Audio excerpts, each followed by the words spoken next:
ओम गुरुर्ब्रह्मा गुरुर्विष्णु गुरुर्देवो महेश्वरा गुरुर्साक्षात् परब्रह्मा तस्मै श्री गुरुवे नमः। ध्यान मूलम गुरुमूर्ति पूजा मूलम गुरुपदम मंत्र मूलम गुरुवाक्यम मोक्ष मूलम गुरु कृपा। बोलिए सतगुरुदेव भगवान की जय। तो आइए दोस्तों, आप सभी को प्यार भरा राम राम। आशा करता हूं कि आप सब स्वस्थ होंगे, मस्त होंगे। जैसे कि आप जानते हैं, मैं प्रतिदिन आपके लिए एक नया प्रवचन लेकर के आता हूं। तो आज अपने जीवन पे आधारित एक प्रवचन है कि अंतमति जो होती है, जो अंत में जैसा हमारी मति होती है, हमको वैसी गति मिलती है, तो उस पे चर्चा करते हैं। तो आइए चले। अंतकाल में कोई मेरा स्मरण करता हुआ शरीर त्याग देता है, वह तुरंत मेरे स्वभाव को प्राप्त होता है। भगवान कृष्ण कहते हैं, अंत समय में, प्राण त्यागते समय में जो कोई मनुष्य मेरा चिंतन करता है वो मेरे धाम को प्राप्त होता है। मनुष्य को चाहिए कि वह कृष्ण के रूप का स्मरण करके, और यदि इस रूप का चिंतन न करते हुए वह मर जाता है, वही निश्चित भगवान को प्राप्त होता है। जब मरते हैं ना, तो कई बार लोग क्या करते हैं कि मुख में गंगा जल डालो, कथा भागवत के प्रवचन सुनाए जाते हैं। जैसे कोई अपने घर में माता पिता भाई बहन के या कोई बुजुर्ग जब वो मरने वाला होता है, तो हमारे हिंदू धर्म में क्या करते हैं, गंगा जल है, भागवत का पाठ सुनाते हैं, ताकि वो अंतिम समय में परमात्मा के तरफ ध्यान लगा करके तो उसका जो शरीर छूटे वो सुलभ हो जाए, कोई परेशानी नहीं हो और परमात्मा को प्राप्त हो। तो इसी प्रकार से आनंद, स्वरूप शाश्वत ज्ञान तथा आनंद हो से पूर्ण है। हमारा यह शरीर सच्चिदानंद नहीं है, यह तो सत नहीं अपितु असत है। यह शाश्वत नहीं अपितु नाशवत है। मतलब ये शाश्वत नहीं, ये तो नाशवान है। हमारा ये जो शरीर है ये अमर नहीं है। शरीर से कोई अमर नहीं होता है, शरीर नाशवान है।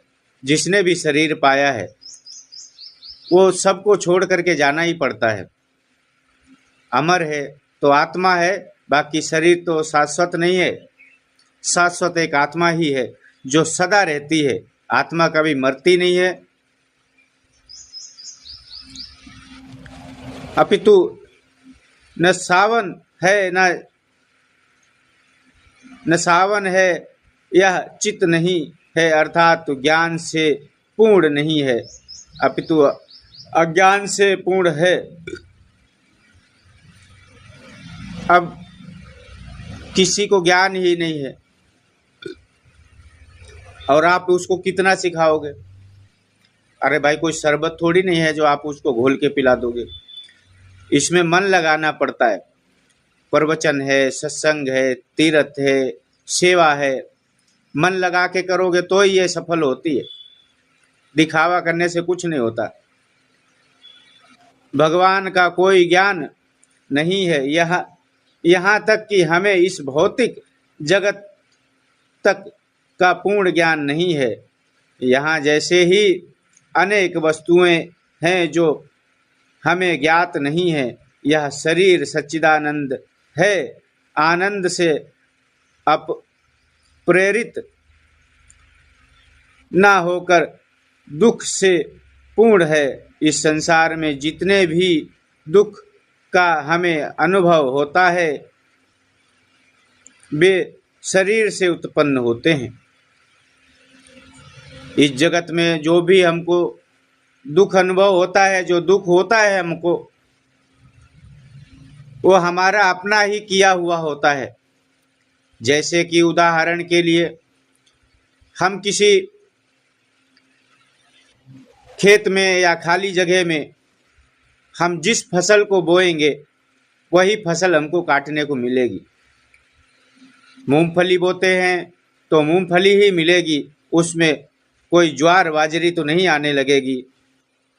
इसी प्रकार से जो जैसा कर्म करता है वो वैसा ही भोगता है।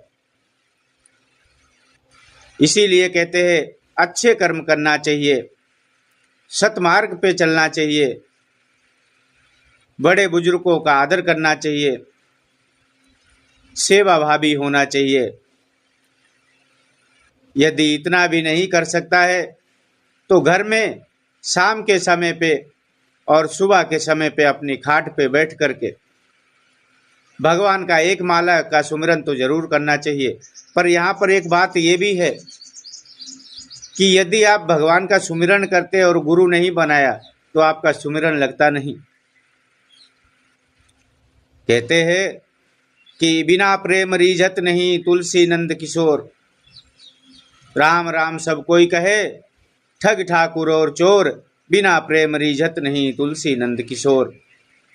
आपके हृदय में यदि प्रेम नहीं है तो परमात्मा आप कि कोई भी सेवा आपकी परमात्मा तक नहीं पहुंचती है। बिना भाव का दिया हुआ दान भी भिट्टा के समान होता है, गंदगी के समान होता है। यदि किसी को हम दान देते हैं तो पूर्ण रूप से समर्पित होकर के देना चाहिए। अगर हमारे अंदर दान देते हुए भी अहंकार आ गया कि मैंने दान दिया है, मैं दान कर रहा हूं, तो वो दान लगता नहीं है। मन में सेवा का भाव रख करके यदि हम किसी को कुछ अर्पण करते हैं तो हमारा वो दिया हुआ परमात्मा उसका 100 गुना करके लौटाता है। इसीलिए आप सभी से कहना चाहता हूं कि जो कोई भी कार्य करें सोच करके करें, समझ करके करें। एक समय की बात है, एक दानी हुआ करते थे, वो किसी को दान देते थे तो अपनी पलके नीचे को झुका लेते थे। वो इसलिए करते थे ताकि लेने वाला झिझके नहीं। जो दान लेता है, जिसको हम दान दे रहे, उसको शर्म महसूस नहीं हो कि ये बड़ा है और मैं छोटा हूँ, ये राजा है मैं भिखारी हूँ। यदि उसके मन में ऐसा आ गया तो दान हमारा खंडित हो जाता है। इसीलिए कहते विनम्र होकर के जाना चाहिए। राजा दशरथ जब पुत्र इच्छा की कामना से ऋषि के पास गए तो नंगे पग गए थे। रथ हाथी घोड़ा सब छोड़ करके, सैनिक भी नहीं साथ में लेके गए। यहाँ तक उनके जो सुमंत परम मित्र थे, सुमंत जी, उनको भी साथ में नहीं ले गए। कहते हैं संत मिलन को जाइए तज माया अभिमान, जो जो पग आगे पड़े कोटिन यज्ञ समान। तो आशा करता हूँ कि आपको हमारी कथा अच्छी लगेगी। और तो आप आगे से जो है, जिसने भाई ने सब्सक्राइब नहीं किया है, लाइक नहीं किया है, कमेंट नहीं किया है, तो प्लीज़ आप वो लाइक, सब्सक्राइब और कमेंट